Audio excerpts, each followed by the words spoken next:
ब्रह्मपुराणेश्वराचितलिङ्गं विमलभाषितशोभितलिङ्गं जन्मजदुःखविनाशकलिङ्गं तत्प्रणमामि सदा शिवलिङ्गं देवमुनिप्रवराचितलिङ्गं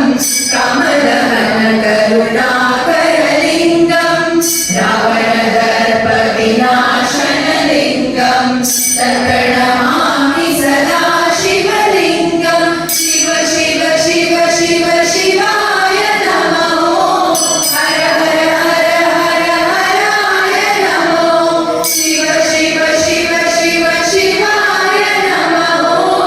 हर हर हर हर हराय नमो सर्वसुगन्धिसुलेपितलिङ्गं बुद्धिविवर्धनकारणलिङ्गं सिद्धसुरासुरवन्दितलिङ्गं तत्प्रणमामि सदा शिवलिङ्गं कनकमहामणिभूषितलिङ्गं फणिपतिवेशितशोभितलिङ्गं दक्षसूयज्ञविनाशनलिङ्गं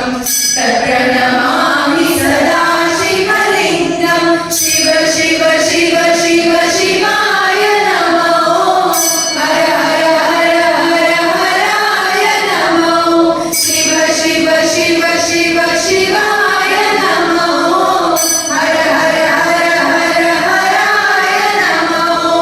कुङ्कुमचन्दनलेपितलिङ्गं पङ्कजहारसुशोभितलिङ्गं सञ्चितपापविनाशनलिङ्गं तत्प्रणमामि सदा शिवलिङ्गं